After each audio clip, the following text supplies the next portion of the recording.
Olá, meus irmãos e irmãs, sejam bem-vindos ao canal Vinícius Siqueira. E se você ainda não é inscrito aqui no canal, se inscreva aqui no canal e não esqueça de ativar o sininho das notificações. Todos os dias são postados vídeos abençoados aqui no canal, para te abençoar. Vamos a mais uma palavra do Senhor. Pois os meus pensamentos não são os pensamentos de vocês, nem os seus caminhos são os meus caminhos, declara o Senhor. Isaías 55:8. Uma pesquisa mostra que o livro da Bíblia que mais agrada aos cristãos é o de Provérbios. Ocorre que a ética e a moral do conteúdo de Provérbios oferecem um ensino muito importante para as pessoas hoje em dia. Por isso, embora eu não frequente nenhuma igreja, muitas pessoas leem a Bíblia para tirar dela sábias lições de vida. Mas a palavra de Deus em que cremos é muito mais do que uma simples regra de ética e moral. Além disso, Provérbios fala claramente que o temor do Senhor é o princípio do conhecimento e da sabedoria. A Bíblia é o único meio que nos permite conhecer o coração de Deus. Uma vez extirpados maus pensamentos, é tempo de realizarmos o transplante mental do pensamento de Deus, que foi revelado por intermédio de sua palavra. Por meio de sua palavra, Deus deseja conceder-nos a graça do reino dos céus. Embora tenhamos de viver neste mundo, Deus deseja nos dar a graça e a bênção de que o homem que pertence ao reino é capaz de desfrutar. Por isso mesmo Jesus não disse: arrependam-se e venham ao reino, mas sim, arrependam-se, pois o reino dos céus está próximo. Mateus 4:7. Não se trata de Jesus ter vindo para nos levar ao céu, mas para nos dar o céu em nosso coração e família. Então, como podemos conseguir o milagre se nos sentimos limitados e enfrentamos uma situação impossível? Quando eu era menino, observava com frequência a maneira com que meu pai enxertava um ramo no tronco de uma árvore. No início da primavera, ele tinha o costume de trabalhar em um pomar de caquis. Existem dois tipos de caquis, um selvagem e o outro doméstico. Os frutos são totalmente diferentes. Meu pai cortava a raiz do caqui selvagem e então usava um tubo de palha. Enxertava um ramo de caqui doméstico, cobrindo-o depois com terra. Às vezes, havia um momento de secura por falta de compatibilidade entre a raiz e o ramo implantado. Mas, uma vez superado o período de adaptação, de forma surpreendente, o pé de caqui selvagem dava frutos do caqui doméstico. Esse princípio da natureza nos ensina um princípio espiritual. Assim como o pé de caqui selvagem é capaz de produzir o fruto do caqui doméstico, nós também podemos ter os pensamentos de Deus e falar o que ele fala. Qual é o caminho para isso? Talvez seja a pergunta de muitas pessoas. O pensamento e o plano do homem produz consequências humanas. Se, no entanto, repelirmos o pensamento do homem e enxertarmos em nós o pensamento de Deus, talvez, inicialmente, passemos por um momento de turbulência, mas se superarmos o obstáculo, será possível pensar, agir e crer como filhos e filhas de Deus, e assim experimentar o milagre. Mas as pessoas se recusam a repelir o próprio pensamento, para se apegar à palavra de vida e promessa, porque o coração sofre e vai contra a própria experiência. Contudo, se abrirmos nosso coração para que a palavra de Deus brote em nós, tanto os planos como os pensamentos humanos se desfarão e seremos transformados pela palavra de Deus. Em 1973, quando organizei a 10ª Conferência Pentecostal, muitos pastores e novos convertidos do exterior aproximaram-se de mim perguntando: Pastor Cho, o senhor deve ser um gênio. Como conseguiu construir uma igreja tão grande? Por que sua igreja cresceu tanto? Eu respondia simplesmente: não sou um gênio, pois um gênio jamais faria o que fiz. Então como conseguiu isso? Com o pensamento do homem, não seria possível. Mas, se o pensamento de Deus se enraizasse no pensamento do homem, acontecem milagres surpreendentes. Deus disse muito claro que tudo é possível ao que crer. Marcos 9, 23. Logo que nos mudamos para Ioido, muitos me perguntaram: Pastor, quantos membros da sua igreja deixaram de frequentá-la? Mas, como eu tinha certeza de ter obedecido a Deus, respondia: as pessoas estão se aproximando, minha igreja está crescendo. E assim as coisas aconteceram. De acordo com Hall, o número de membros aumentou cada vez mais. De acordo com o pensamento do homem, as circunstâncias diziam que o número deveria ter diminuído. Mas a igreja cresceu porque eu havia repelido o pensamento humano e enxertado em mim o pensamento divino. Deus disse claramente: abra sua boca e eu o alimentarei. Salmos 81, 10. Além dessa promessa, a Bíblia contém 32.500 promessas divinas. De Gênesis a Apocalipse, a Bíblia é o pensamento e a palavra de Deus. Deus não nos deu a palavra para que a vejamos como simples espectadores, nem para vivermos como caquis selvagens, em meio ao fracasso, à desilusão, ao pecado, à injustiça, à mesquenharia, à enfermidade e à maldição. Ele nos deu sua palavra para que possamos dar bons frutos em vida, mediante a bênção ilimitada, a glória e a vitória divinas. Portanto, é fundamental que você transplante o pensamento de Deus em sua maneira de pensar. O enxerto não implica mudança da essência da árvore. Assim como removemos o galho de uma árvore e o enxertamos em outra, devemos transplantar o pensamento de Deus em nós e viver em sua presença. A Bíblia diz que Abraão teve seu filho Isaque aos 100 anos de idade. O corpo de Sara estava envelhecido e, portanto, ter um filho era praticamente impossível. No entanto, Deus semeou seu pensamento no coração de Abraão. Querer receber ou não o enxerto do pensamento de Deus depende de cada pessoa. Quando o anjo de Deus apareceu a Abraão e lhe disse: você terá um filho, ele riu até cair no chão, e Sara também riu. Apesar de tudo isso, Deus disse: você terá um filho. Aceitar ou não o pensamento de Deus dependia de Abraão e de Sara. Abraão enxertou o pensamento de Deus no próprio pensamento. Então seus nomes foram trocados. Abrão converteu-se em Abraão, pai de muitos filhos. E Sarai passou a chamar-se Sara, princesa. Ao enxertar o pensamento de Deus, eles passaram a ser estranhos para os incrédulos. Como pode um homem de 100 anos pensar em ter um filho? Eles estão loucos. É completamente ilógico. No entanto, é assim que isso funciona. Está certo que, de acordo com o pensamento do homem, existem limitações.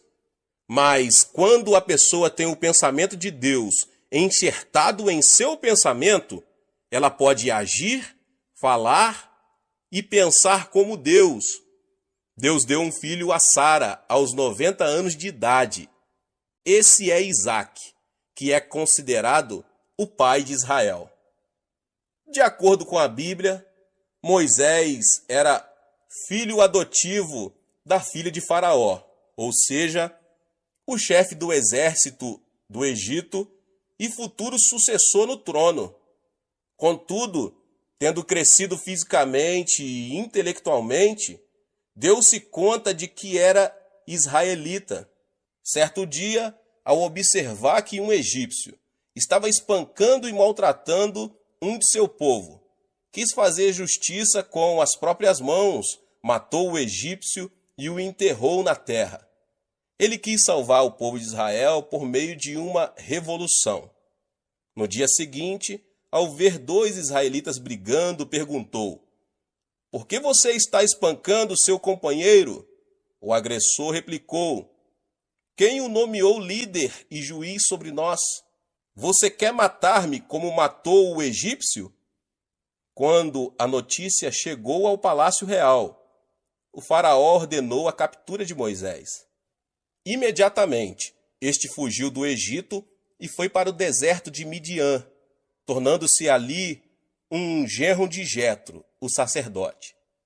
Passou o tempo e Moisés tornou-se velho. A Bíblia diz que ele morreu com a idade de 120 anos e que seus olhos e seu vigor não se tinham enfraquecido. Deuteronômio 34:7.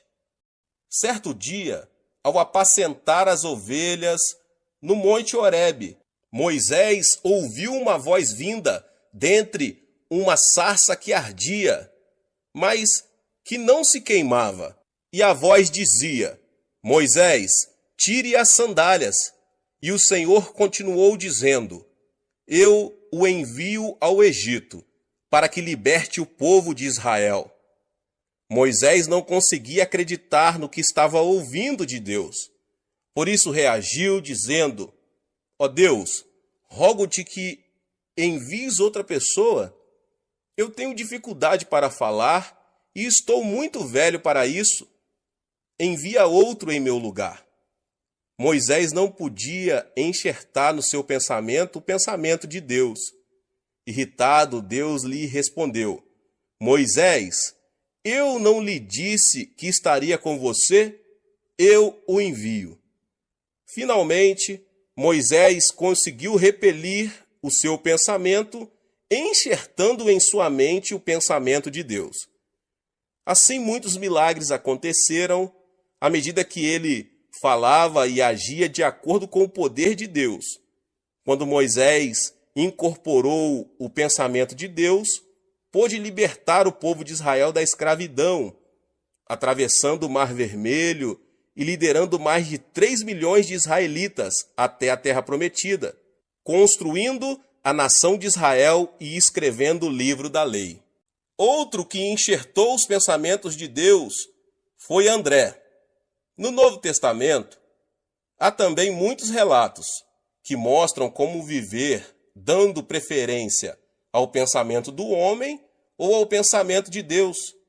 Um exemplo disso são as decisões de Filipe e de André.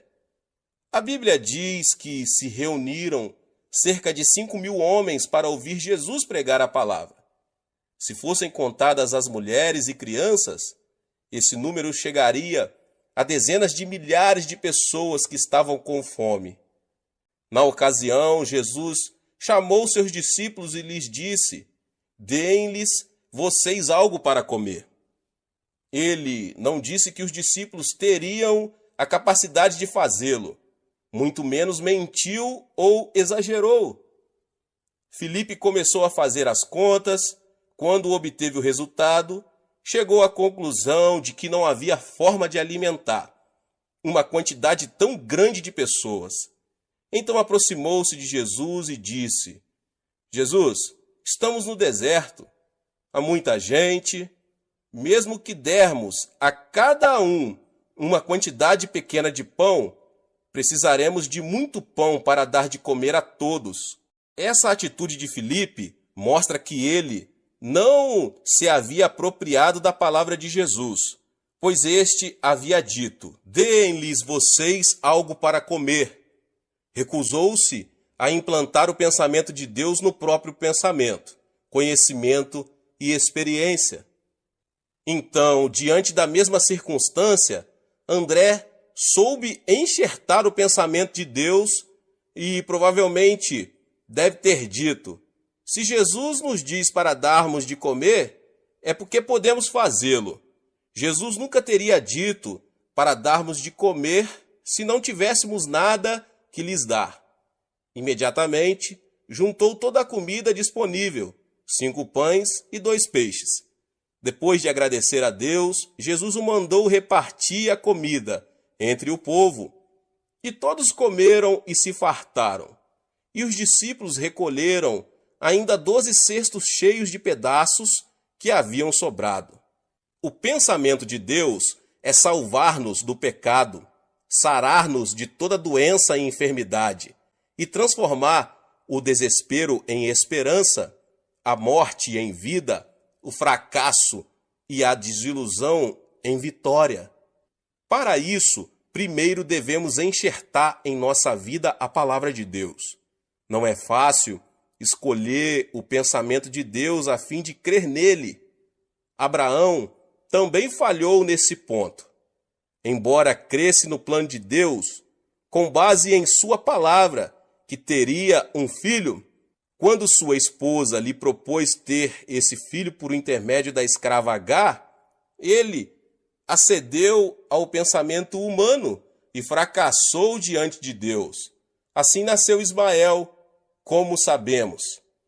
É extremamente difícil distinguir entre o próprio pensamento e o pensamento divino. É difícil obedecer a Deus. Há momentos em que não obedecemos por pensar que o pensamento de Deus é o nosso pensamento, ou por nos consolar imaginando que o pensamento é o pensamento de Deus. Abraão falhou em um princípio, mas decidiu aceitar novamente o pensamento de Deus em sua vida. Decidiu crer no pensamento de Deus, baseando-se no momento em que ele o tirou de sua tenda e o fez contar as estrelas do céu. O mesmo aconteceu com Sara. Ela decidiu aceitar o pensamento de Deus, mesmo sabendo que não poderia conceber e ter um filho. Tal como acontece com personagens da antiguidade, também recusamos-nos a aceitar o que Deus pensa por causa do conhecimento, da lógica e da experiência pessoal. Essa é a razão de ser tão custoso o processo de incorporação do pensamento de Deus em nossa vida. Não obstante, se alguém deixar que a promessa de Deus seja implantada e superar a turbulência da provação apegando-se a Deus, os milagres se manifestarão ininterruptamente. Portanto, não devemos considerar a Bíblia como um enfeite. Não devemos ser espectadores da palavra. Deixemos que ela seja enxertada em nossa vida. Então, experimentaremos o milagre de viver como Deus. Agora, o que fazer para desfrutar o céu em meu coração? Talvez seja a pergunta de muitos. O termo grego metanoia, que em português é traduzido por arrepender-se, significa mudar totalmente o pensamento do coração e a emoção. Ou seja, podemos deixar que o céu reine em nossa vida e família, se apenas mudarmos o rumo do nosso coração e a nossa maneira de pensar. Portanto, arrependa-se dos pensamentos negativos e cheios de frustração, pensamentos que o fazem retroceder, que dizem que tudo está acabado. Mude o rumo da emoção e da mente. Deixe que a palavra do Senhor cresça em você, e então o céu estará ao seu alcance. Jesus disse: cuidado que ninguém os engane. Marcos 13:5. O reino de Deus não vem de modo visível, nem se dirá: aqui está ele, ou lá está, porque o reino de Deus está entre ou dentro de vocês. Lucas 17, 20 e 22. Portanto, o reino de Deus está em nós. Opera nas circunstâncias que nos rodeiam e as transformam no reino dos céus. Certo homem estava caminhando e, de repente, viu alguns meninos que tiravam água suja para ser purificada. Ao levantar os olhos, viu que mais acima, naquele rio, havia um porco tomando banho. Obviamente, os meninos não sabiam que isso estava acontecendo. Então o homem lhes disse: Meninos, se vocês querem limpar a água, devem primeiro livrar-se do porco que está se banhando lá em cima no rio. Devemos agir da mesma forma nas circunstâncias que estivermos vivendo. No casamento, o amor se desvanece, aparecem os conflitos familiares, os filhos seguem caminhos equivocados, as coisas não saem bem. O sofrimento e a enfermidade fazem que a nossa vida se encha de água suja. Tratamos de retirá-la de um poço, mas quando o fazemos, vemos que o outro poço se encheu de água suja e acabamos caindo na desilusão. Como podemos solucionar esse problema? A Bíblia diz, Provérbios 4, 23, acima de tudo, guarde o seu coração, pois dele depende toda a sua vida. Devemos nos arrepender e mudar o rumo de nossa maneira de pensar negativa e destrutiva e incorporar o pensamento de Deus e a palavra de Deus em nosso coração, para que o pensamento divino reine em nossa vida e transborde, transformando todo o ambiente no reino dos céus. Podemos experimentar o milagre se tão somente implantarmos a palavra de Deus em nosso coração. Toda palavra que sai da boca de Deus não volta vazia, mas cumpre o propósito com que foi enviada. Isaías 55 diz isso. Portanto, leia e estude a Bíblia, por mais que o seu intelecto duvide dessa verdade. Apegue-se à palavra de Deus que diz: tudo é possível ao que crer. Marcos 9, 23. Se você precisa de cura divina, confesse. Pelas suas feridas fomos curados. Isaías 53, 5. E desfrute de saúde física. Se você precisa que Deus o faça prosperar, deixe que seja enxertada em seu coração a palavra que diz: tragam o dízimo todo e vejam se não vou abrir as comportas dos céus e derramar sobre vocês tantas bênçãos que nem terão onde guardá-las. Malaquias 3:10.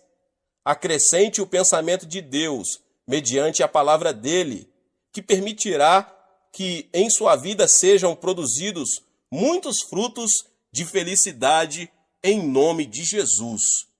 Deus abençoe a vida de cada um que ouviu essa palavra. Talvez você chegou aqui pela primeira vez e ainda não é inscrito no canal. Se inscreva aqui no canal, ative o sininho das notificações e todos os dias são postados vídeos abençoados aqui no canal para te abençoar. Não esqueça de deixar o seu like e de compartilhar este vídeo, esta palavra, com os seus contatos, com as pessoas que você mais ama. Nos vemos nos próximos vídeos. Deus abençoe. Amém. Olá, meus irmãos e irmãs. Sejam bem-vindos ao canal Vinícius Siqueira. E se você ainda não é inscrito aqui no canal, se inscreva aqui no canal e não esqueça de ativar o sininho das notificações.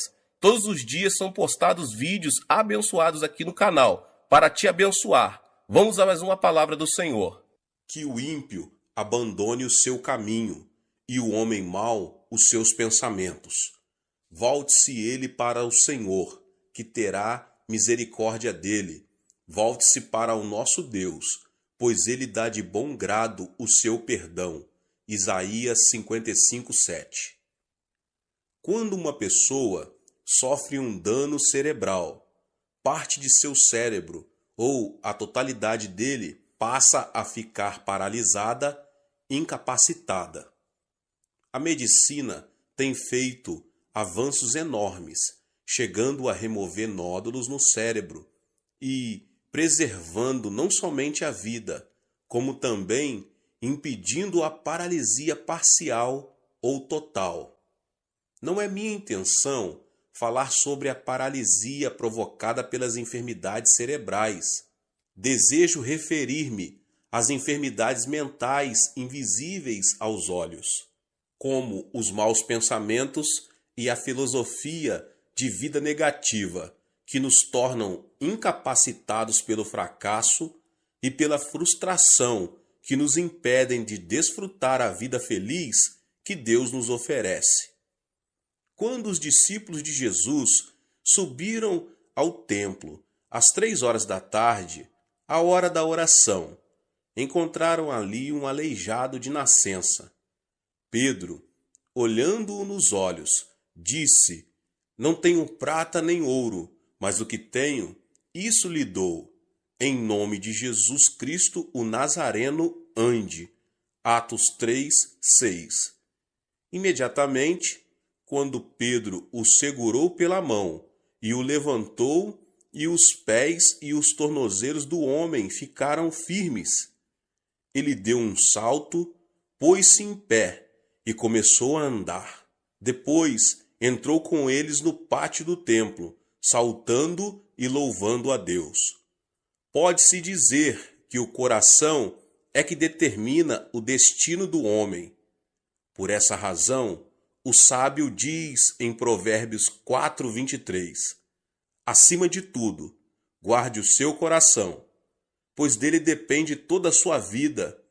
E Jesus, em Mateus 8:13, diz: "Como você creu, assim lhe acontecerá." O que significa isso?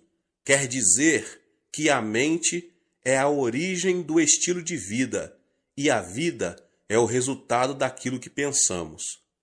Devemos eliminar de nosso cérebro o nódulo que nos leva à destruição ou à paralisia total ou parcial. A fim de experimentarmos o poder de Deus, quero agora apresentar 6 elementos que impedem que o poder divino haja em nós, os quais devem ser extirpados. O primeiro elemento é a ansiedade. Pode-se dizer que alguém que vive ansioso perde a felicidade na vida. Quando uma pessoa ansiosa chega a casa, os integrantes da família tornam-se intranquilos por causa de suas queixas e murmurações. Assim também, a pessoa ansiosa é incapaz de difundir paz na sociedade. Esse tipo de gente provoca reação de agitação em cadeia. Segundo estudo do médico Dr. Walter Clemente Albertis, especialista em gastroenterite do reconhecido Hospital Mayo, a causa de todo tipo de doença é a ansiedade. Isso significa que a ansiedade destrói a saúde física, além de destruir a felicidade do coração. Qual é a causa da ansiedade? Apresento aqui 2 de suas origens. A primeira origem da ansiedade: as circunstâncias produzem ansiedade. Quando uma pessoa sente-se incapaz de enfrentar uma situação, torna-se ansiosa. Por exemplo, quando não consegue solucionar um problema financeiro ou quando vive uma situação que parece estar além de qualquer esforço humano. Certo dia, Jesus entrou num barco e disse a seus discípulos que passassem para o outro lado.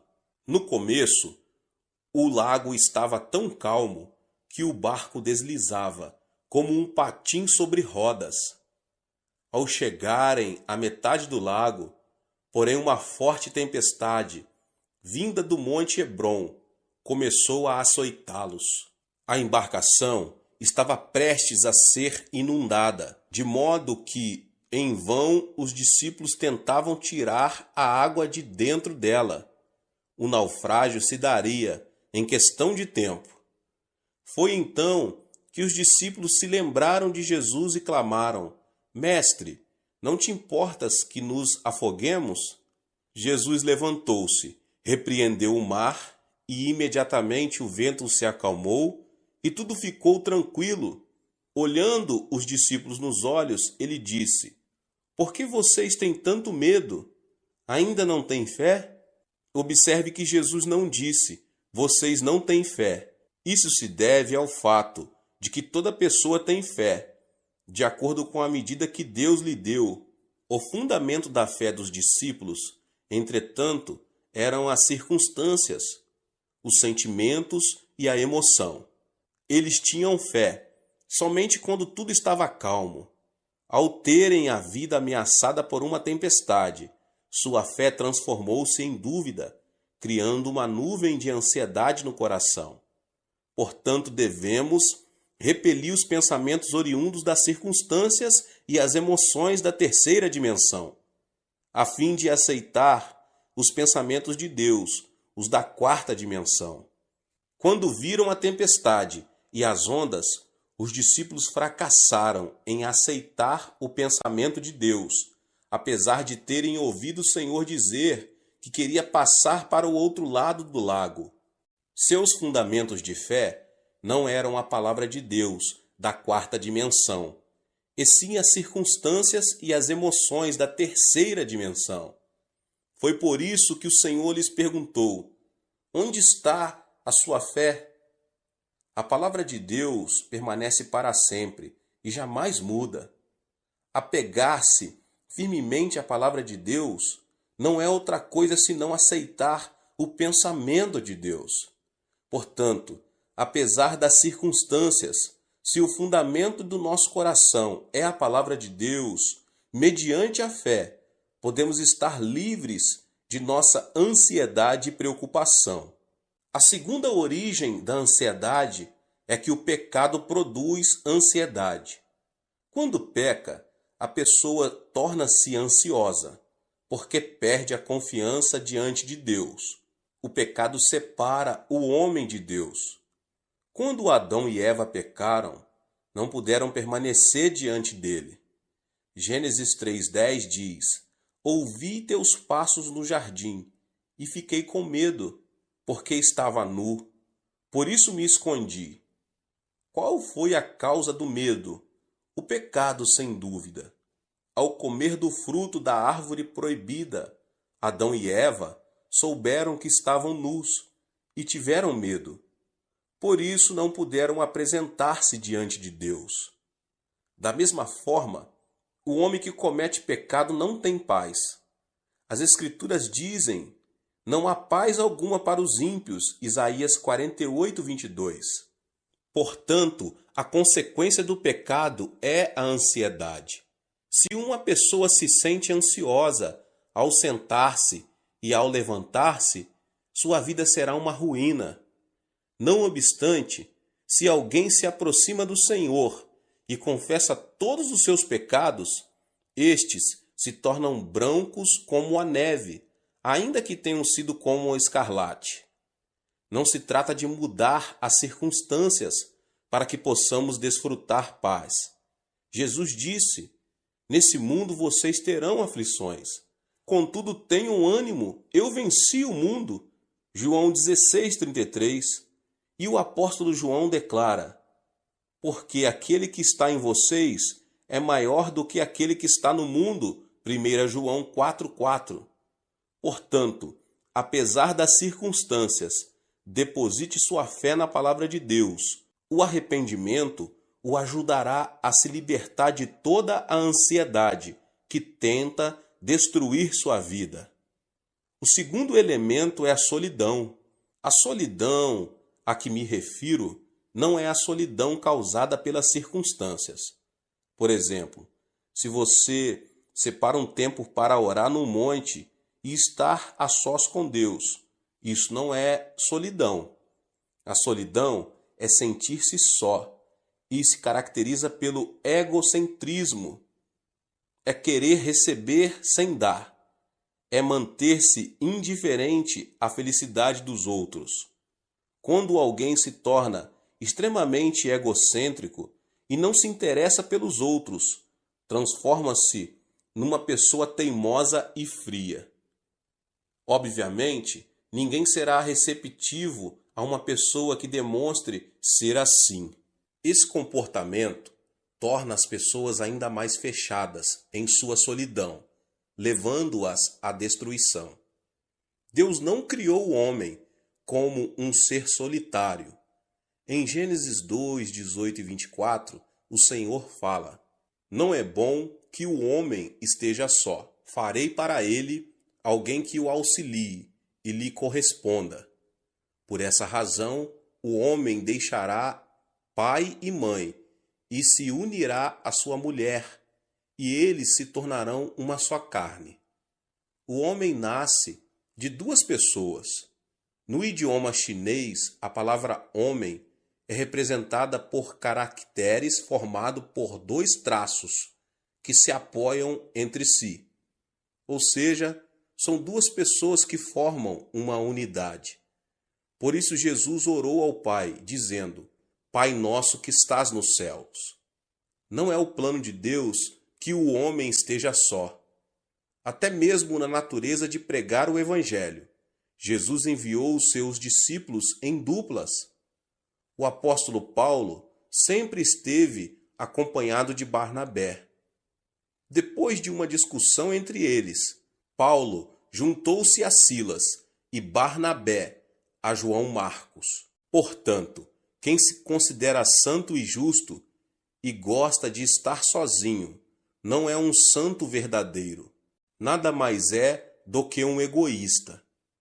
Temos de desfazer a solidão do nosso coração, que nada mais faz senão destruir a nossa vida. Agora, o terceiro elemento é a indecisão. A fé sem obras é morta. Quando alguém duvida e vacila entre uma e outra coisa, denota ser uma pessoa indecisa. E uma pessoa indecisa caracteriza-se pela falta de responsabilidade e receio, o fracasso e o erro. Muitas vezes, no dia a dia, o pastor precisa trabalhar como um agente imobiliário. Acontece que as pessoas se aproximam e pedem: Pastor, o senhor poderia me apresentar a fulano?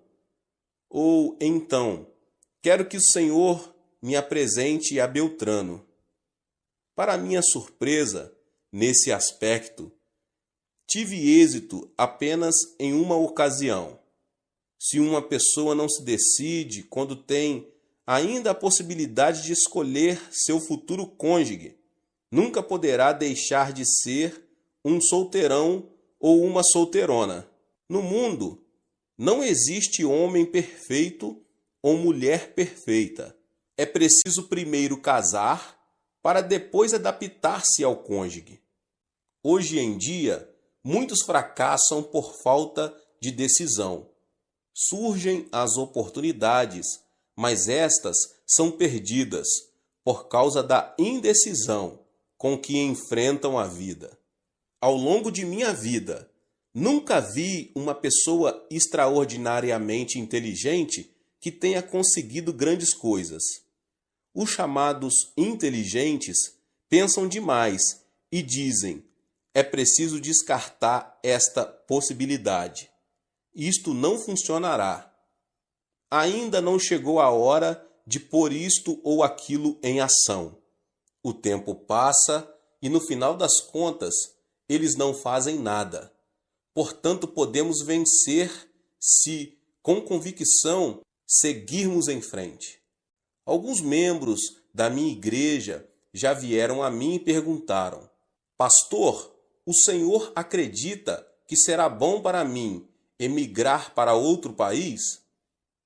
O que o senhor acha de eu começar um novo negócio? Devo continuar a fazer o que eu estou fazendo? Esperam então que eu tome a decisão por eles. Diante dessa situação, eu simplesmente aconselho: não me peça que tome a decisão por você. Vá ao monte da oração e ore. Clame a Deus, que certamente dirá que caminho você deve seguir. Diante da dúvida ou incerteza, devemos nos apegar a Deus e pedir-lhe de todo o coração que nos oriente. Então, Deus nos ajudará a tomar a decisão correta. Em Tiago 1, do 6 ao 8, diz: peça, porém, com fé, sem duvidar, pois aquele que duvida é semelhante à onda do mar, levada e agitada pelo vento. Não pense que tal pessoa receberá coisa alguma do Senhor, pois tem mente dividida e é instável em tudo que faz. O Senhor disse que não abençoaria pessoas indecisas. Remova a indecisão com o pensamento de Deus. Livre-se da indecisão. Assim, você poderá alcançar sucesso em sua vida. O quarto elemento é a ira. Temos a tendência de nos irritar com extrema facilidade, tanto em casa como no ambiente de trabalho. Creio que uma das principais razões para isso é o fato de não sabermos quanto a ira é destrutiva. A ira é prejudicial, não somente à saúde, mas também ao intelecto, pois o torna cego. Em uma conferência, o famoso anatomista inglês John Hutton afirmou ser a ira semelhante ao suicídio. Logo depois de ter apresentado sua tese, ele teve uma forte discussão com alguns dos alunos que o ouviram e discordaram daquilo que ele defendia. Isso o irritou sobremaneira, levando-o à morte instantânea, vítima de um ataque cardíaco. As palavras de John Hutton causaram grande repercussão por causa de sua morte trágica. Irar-se é como cuspir para cima, ou seja, a ira se volta contra a própria pessoa. A Bíblia diz que a ira rebaixa o nível da pessoa e o transforma em ignorante. A sabedoria do homem lhe dá paciência.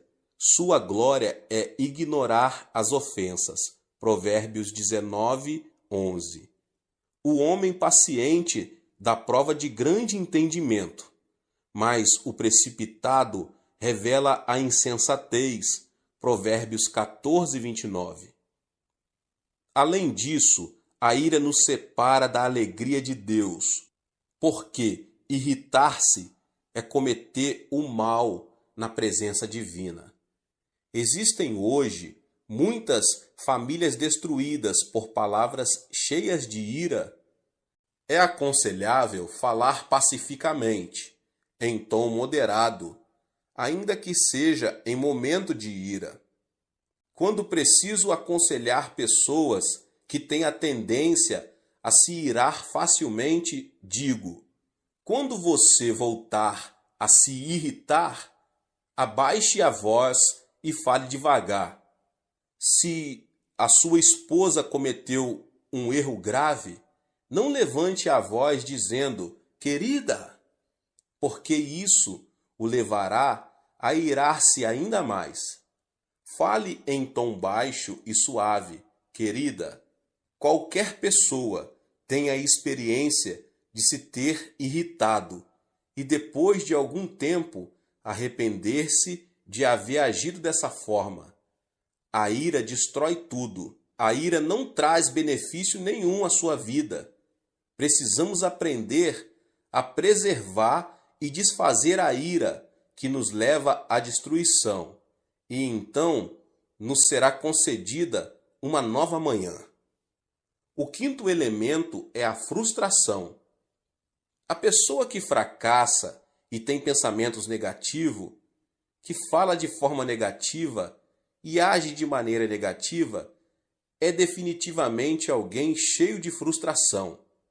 Uma pessoa frustrada não vive criativamente, não passa de um pessimista e tem uma autoimagem de desalento e fracasso. No idioma coreano, temos certas expressões negativas que são espontâneas. Dizemos com frequência: morro de, e o pior é que dizemos várias vezes ao dia e isso mata a alma. Morro de fome, comi até explodir. Morro de felicidade, morro de desânimo, morro por causa da sujeira que existe aqui.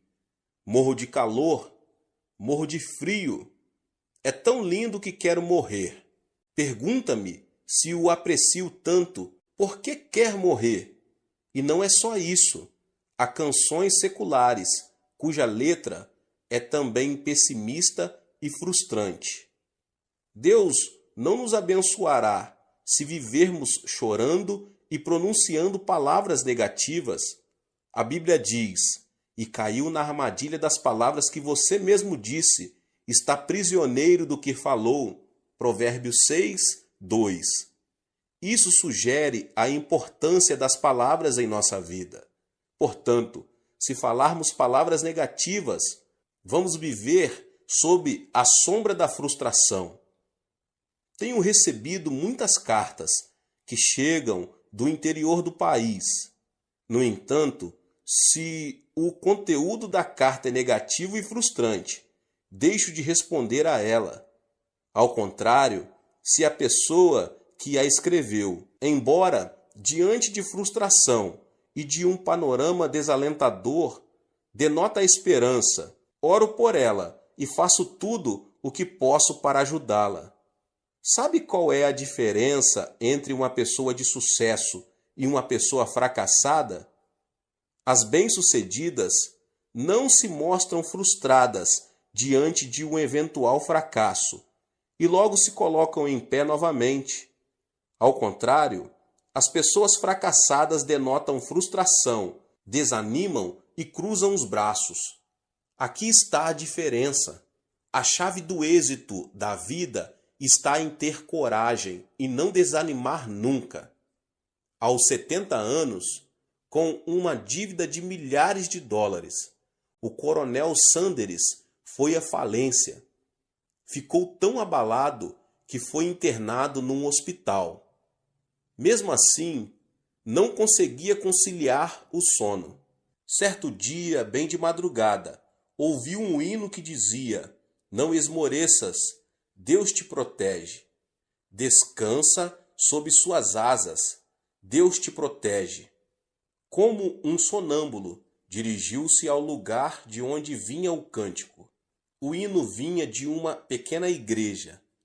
Ao entrar, encontrou uma senhora idosa que cantava o hino, curvada diante do altar.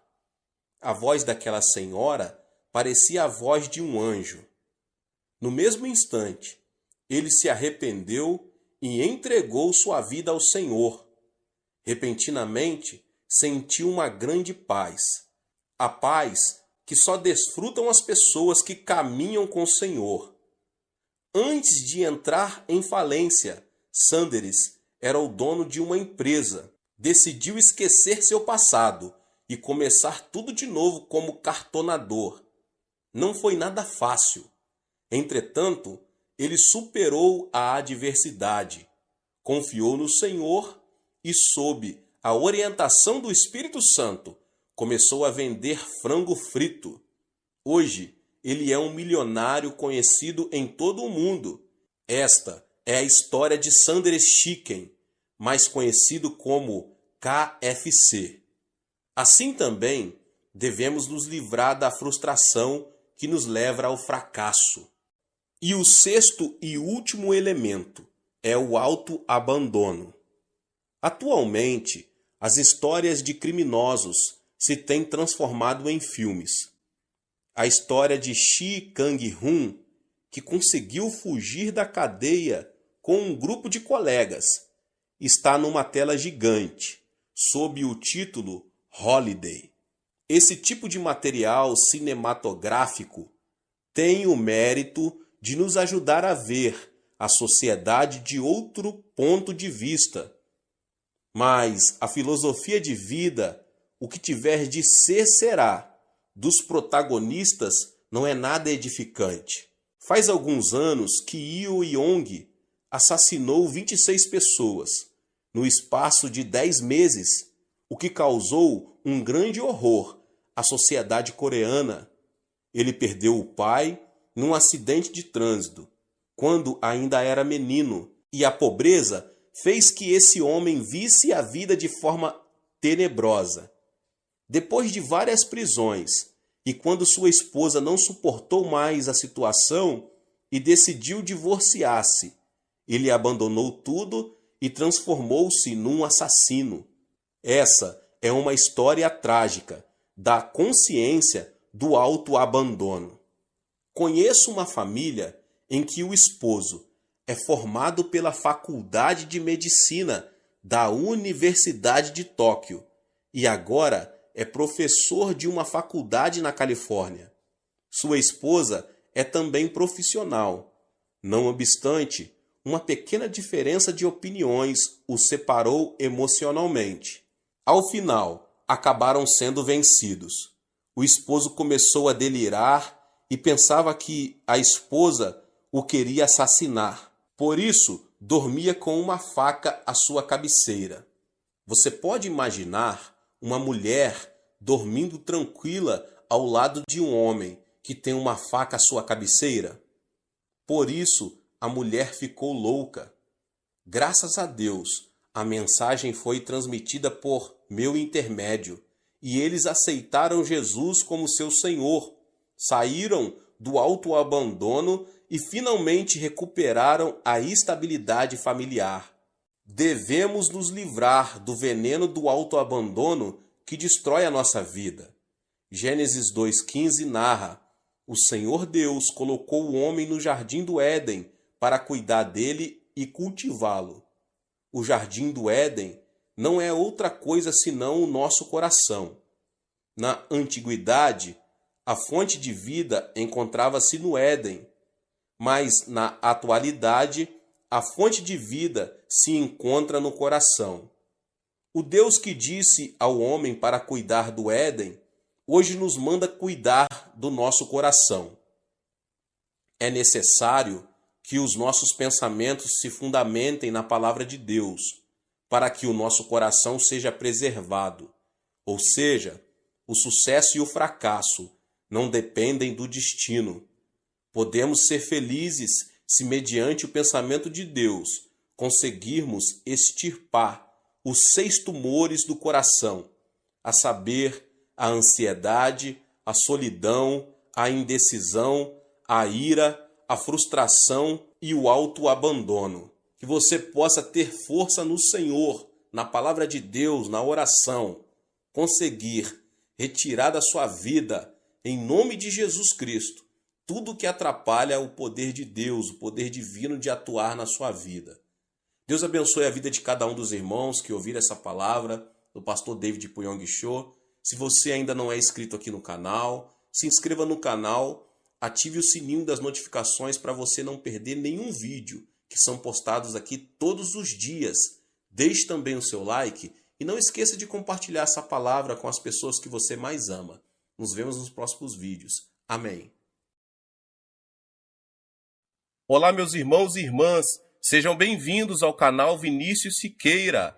E se você ainda não é inscrito aqui no canal, se inscreva aqui no canal e não esqueça de ativar o sininho das notificações. Todos os dias são postados vídeos abençoados aqui no canal, para te abençoar. Vamos a mais uma palavra do Senhor. Cada pessoa tem a própria perspectiva. Esta é única e distinta de todas as outras. A perspectiva dos pais não é a mesma perspectiva dos filhos. A maneira com que a geração adulta vê uma situação não é a mesma com que os jovens a veem. O ponto de vista do chefe não é o ponto de vista do empregado. Os políticos da oposição não veem as coisas como as veem os políticos que apoiam o governo. É imprescindível que haja contínua busca de entendimento entre ambas as partes. Mas existe uma diferença maior de perspectivas. Trata-se do ponto de vista do homem e do ponto de vista de Deus. A Bíblia explica isso da seguinte forma. Isaías 55, 8, 9 diz: pois os meus pensamentos não são os pensamentos de vocês, nem os seus caminhos são os meus caminhos, declara o Senhor.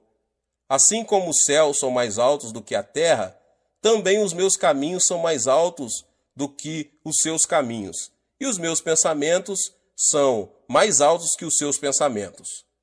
É praticamente inevitável o conflito entre o ponto de vista de Deus e o ponto de vista do homem. Apesar disso, se como homens que somos, repelirmos o nosso pensamento e escolhermos o pensamento de Deus, poderemos alcançar vitória genuína na vida cristã. O pensamento de Deus é um caminho de verdade e vida, o qual devemos seguir. Ele se torna um mapa capaz de indicar onde se encontra a felicidade e de mostrar o leme que nos guia até onde temos de chegar. Um bom exemplo disso é a vida de Abraão. Se você tem o pensamento de Deus, pode começar a sonhar. A vida de Abraão passou por uma drástica mudança de rumo, quando ele tinha 75 anos de idade. Essa é uma idade quando a pessoa precisa fazer uma avaliação da sua vida, refletindo sobre a maneira em que viveu, e deve pensar a respeito da morte. Em outras palavras, é a idade menos indicada para um novo começo. Mas Deus chamou Abraão e ordenou-lhe que começasse tudo de novo. A Bíblia esclarece isso da seguinte forma em Gênesis 12, 1 e 2 e 3. Então o Senhor disse a Abraão: saia da sua terra, do meio de seus parentes e da casa de seu pai, e vá para a terra que eu lhe mostrarei. Farei de você um grande povo e o abençoarei. Tornarei famoso o seu nome, e você será uma bênção. Abençoarei os que o abençoarem, e amaldiçoarei os que o amaldiçoarem. E por meio de você, todos os povos da terra serão abençoados. Depois de receber essa palavra de Deus, Abraão passou a ver a vida por outra perspectiva. O Senhor lhe havia mostrado não ser aquele o momento de abandonar o sonho, mas de concebê-lo, o tempo de começar uma nova vida. Ele prometeu a Abraão que as obras da fé o acompanhariam. Assim como uma flor desabrocha quando recupera a vitalidade, Abraão recuperou vida aos 75 anos de idade. Contudo, ele não pôde evitar um conflito interior. Certamente pensou: será que tudo isso está certo? Isso é possível sob o ponto de vista humano? Se eu obedecer a Deus pela fé, as pessoas não me poderão considerar um louco? Abraão se viu diante de um conflito: ver as coisas como Deus as vê e começar uma nova aventura, ou ver o mundo como o homem vê e permanecer no mesmo lugar. Afinal, Abraão tomou a decisão de ver as coisas como Deus as vê. Embora seus olhos não vissem coisa nenhuma, seus ouvidos não percebessem nada e suas mãos não tocassem em nenhum objeto, Abraão decidiu ver seu destino e as circunstâncias como Deus as via. Assim começou sua vida de fé. E o que é fé? Fé é abandonar o ponto de vista do homem e dar preferência ao ponto de vista de Deus. Portanto, podemos desenvolver nossa fé quando decidimos ver com a perspectiva de Deus e começar uma vida nova. Abraão mudou o rumo de sua vida mediante a fé. É preciso ter sabedoria para fazer distinção entre o ponto de vista do homem e o ponto de vista de Deus. Se virmos como o homem vê, viveremos como homens.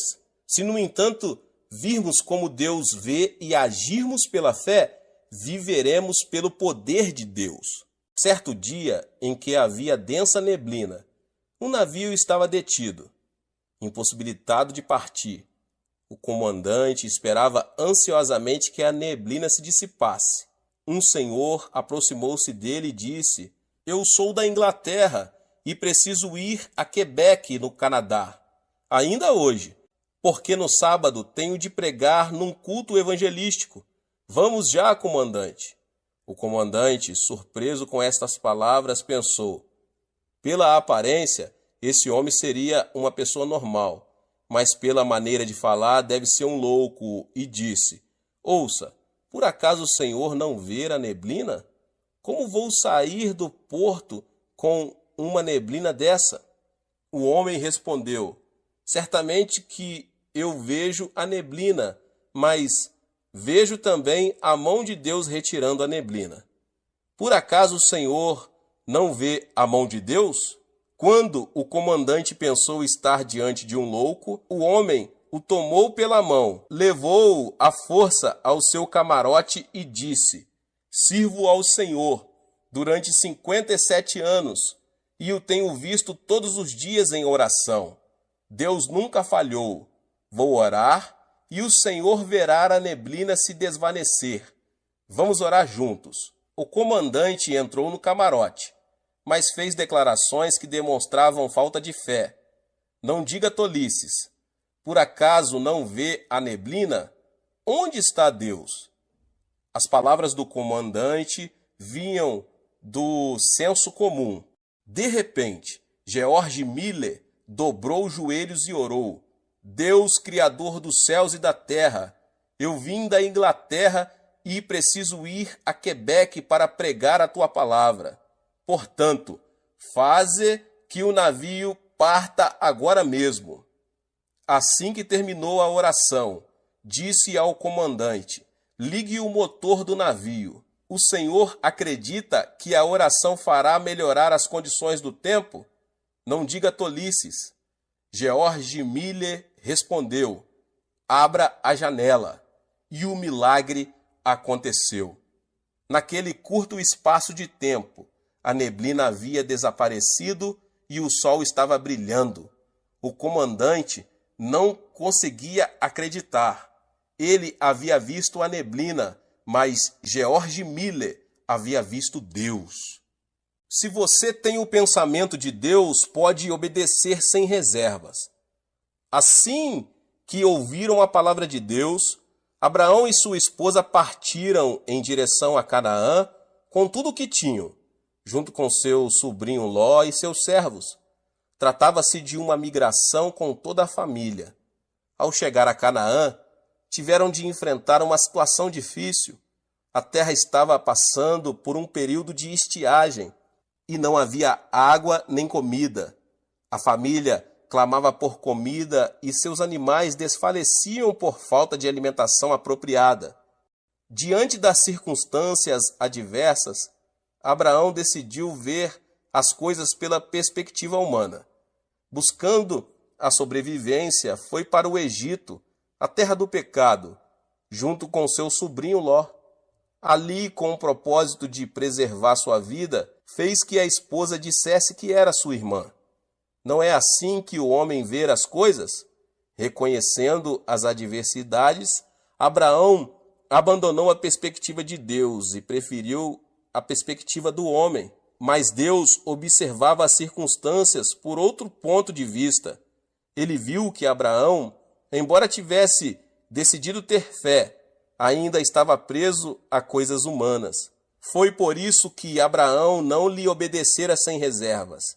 Deus lhe havia dito que saísse de sua terra e do meio de seus parentes. Mas Abraão partira com todos os seus bens e seu sobrinho Ló. Esse foi o motivo pelo qual Deus permitiu a estiagem. Do ponto de vista de Deus, Abraão não desenvolvera uma fé completa. Ele havia deixado a terra, mas somente no aspecto físico. Em outras palavras, ele não obedecera plenamente a Deus. Por isso, para que se arrependesse, Deus permitiu a estiagem. Ao enfrentar uma aflição, todos são levados a fazer uma análise introspectiva. Se Abraão tivesse arrependido de seus pecados e buscado a Deus, o Senhor lhe teria aberto um novo caminho. Mas Abraão não observou as circunstâncias sob a perspectiva divina. Por isso dirigiu-se ao Egito. Se alguém escolhe ver as coisas com os olhos humanos, deve se responsabilizar pelas consequências em sua vida. Ao contrário, se alguém decide ver as coisas com os olhos de Deus, é este quem o protege e responde por sua vida. Como consequência, Abraão enfrentou situações muito críticas. O rei do Egito tomou Sara, pensando ser a irmã mais nova do estrangeiro.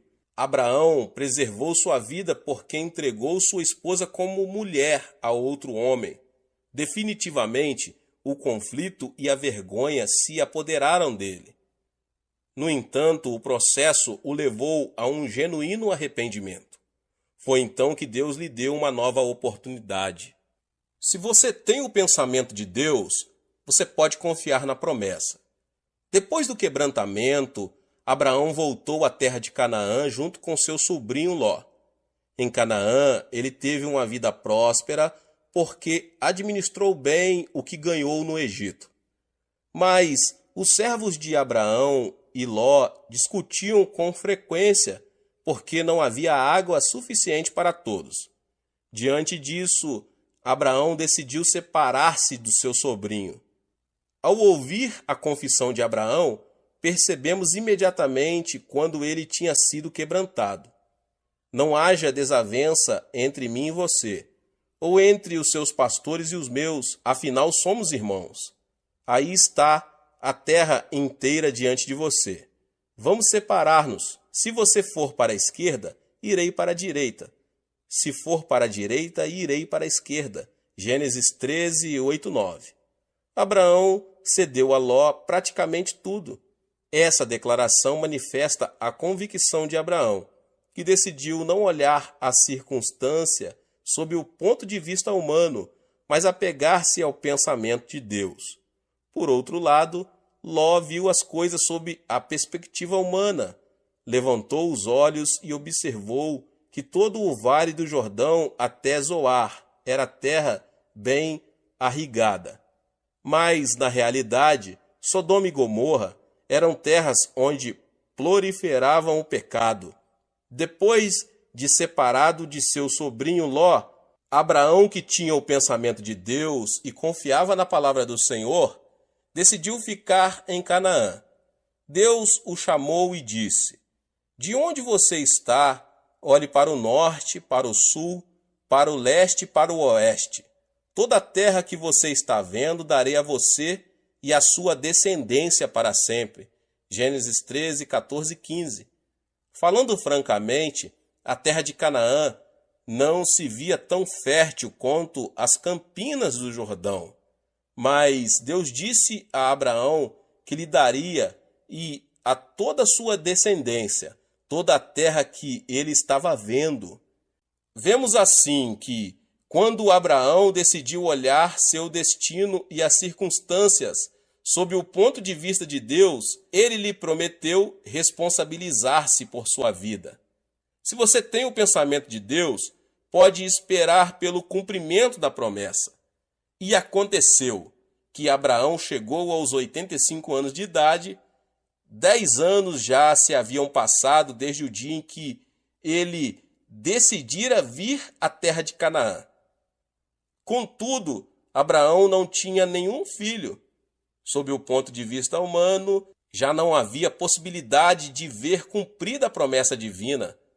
Por essa razão, a esposa de Abraão, Sara, propôs-lhe que ele tomasse sua escrava Agar, para que, talvez, por intermédio dela, viesse a ter filhos. E assim foi. Abraão, que até aquele momento estava crendo e esperando na palavra de Deus, começou a olhar com os olhos do homem e, consequentemente, tomou sua escrava como mulher. Pouco tempo antes, porém, Deus lhe havia dito: "Não tenha medo, Abrão, eu sou o seu escudo. Grande será a sua recompensa." Gênesis 15, 5. Mas Abraão enfatizou o fato de não ter um filho, dizendo: "Ó soberano Senhor, que me darás, se continuo sem filhos e o herdeiro do que possuo é Eliezer de Damasco? Tu não me deste filho algum. Um servo de minha casa será o meu herdeiro." Gênesis 15, 2 e 3. Mas esse pensamento era do homem, porque o pensamento de Deus era diferente. Depois de lhe dizer: seu herdeiro não será esse. Um filho gerado por você mesmo será o seu herdeiro. O Senhor o levou para fora da tenda e mostrou-lhe as estrelas do céu e disse: olhe para o céu e conte as estrelas, se é que pode contá-las. E prosseguiu: assim será a sua descendência. Da mesma forma, existe uma grande diferença entre o ponto de vista do homem e o ponto de vista de Deus. O ponto de vista de Deus era que, embora Sara fosse anciã, o milagre ocorreria e Abraão teria tantos filhos como as estrelas do céu. O ponto de vista do homem, porém, era que Sara não podia mais ter filhos. Abraão, que uma vez fracassara por ter escolhido olhar as coisas como o homem as vê, voltara a se equivocar, somente pelo fato de não ter algo que pudesse ser visto imediatamente. Foi por isso que Abraão possuiu Agar e com ela teve Ismael. Mas Deus não aceitou Ismael. Se Abraão não tivesse gerado Ismael, o conflito entre judeus e árabes não existiria. De certo modo, ele voltou a fracassar por haver escolhido o ponto de vista do homem. Ao meditar na história de Abraão, percebemos que não é fácil ver as coisas como Deus as vê e desenvolver um alto nível de fé. Isso não é conseguido instantaneamente. Existe nisso um processo de perseverança. Hoje em dia, muitos cristãos confessam: Deus, eu creio somente em tua palavra. Seguirei este caminho pela fé. Por mais que me critiquem e as circunstâncias não me favoreçam, viverei vendo as coisas com os olhos da fé. Mas quando as circunstâncias se apresentam negativas, esses mesmos cristãos dão um passo atrás e dizem: não posso, creio ser melhor fazer o que penso. Se continuar assim, certamente fracassarei. No entanto, quando retrocede, o homem cai num abismo de desespero e fica muito ferido. É nesse momento que se lembra da palavra de Deus, arrepende-se e volta-se para ele. Consideramos Abraão o pai da fé. Contudo, ele não se transformou em pai da fé desde o princípio. Abraão precisou ajustar sua visão constantemente. Foi por meio desse processo que ele aprendeu a repelir a obstinação e a mesquinharia do homem, obedecendo à vontade de Deus. Se você tem o pensamento de Deus, pode crer no sobrenatural. Abraão começou a ver as coisas da perspectiva divina, repelindo a imundície da mesquinharia humana, e se apegou à fé. Como consequência disso, teve Isaque aos 100 anos. Era um triunfo da fé. Considera-se uma coisa incomum a geração de um filho aos 50 anos. Por isso, é motivo de festa. Imagine-se como teria sido grande a emoção de Abraão. Isaque foi uma criatura divina diante de seus olhos. Para Abraão, Isaque era sua vida, seu herdeiro, sua alegria e sua felicidade. Cada vez que olhava para ele, descobria o sentido da vida. Entretanto, Isaque passou a se converter gradualmente em um ídolo para Abraão. Embora este não o visse dessa maneira, Deus via Isaque de uma forma, Abraão o via de outra forma. Ou seja, havia uma grande diferença entre os dois pontos de vista, o ponto de vista de Deus e o ponto de vista de Abraão.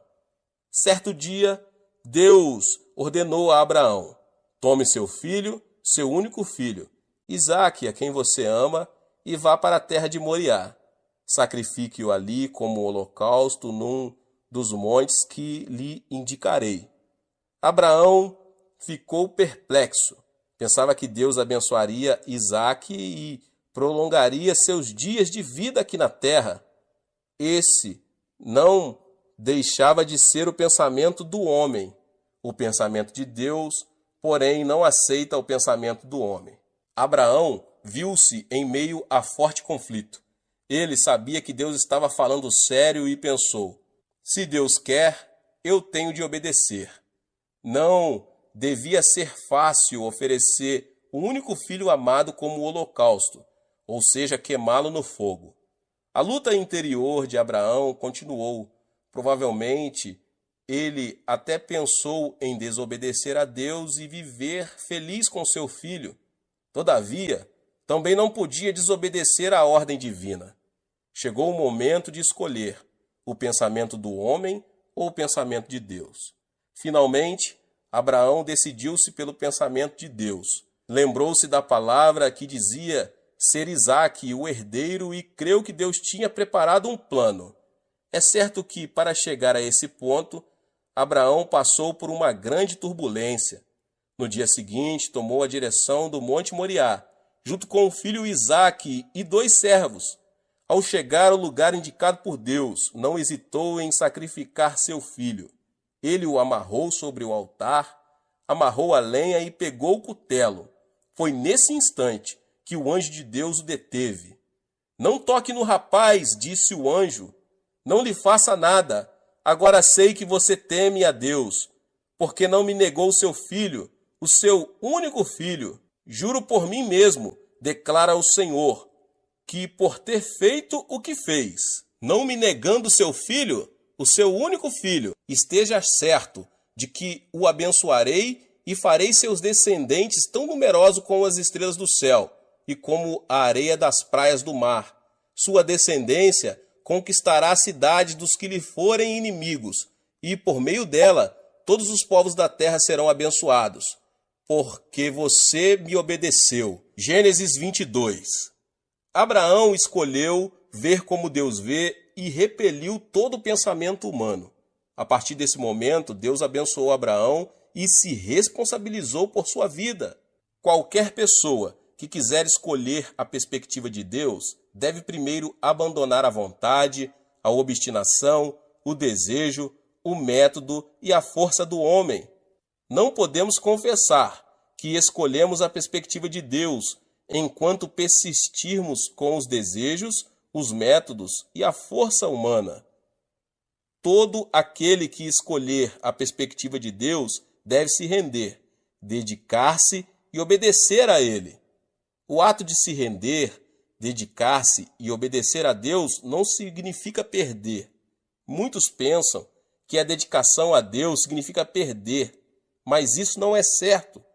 Não se trata de perda, mas da chave que leva a uma vida abundante. Deus abençoa as pessoas que se decidem por sua perspectiva e se responsabiliza por elas. Assim funciona a lei do céu. A vida de Abraão é a evidência dessa lei. Eu chego agora ao final e eu quero dizer que a fé consiste em abandonar a perspectiva do homem, escolhendo a perspectiva de Deus. Se optarmos por ver como o homem vê, não poderemos receber o favor e a orientação de Deus. O justo viverá pela fé. O que significa viver pela fé? Significa abandonar a perspectiva do homem e escolher a perspectiva de Deus, vivendo como a Bíblia ordena. Assim, Deus nos abençoa e se responsabiliza por nossa vida.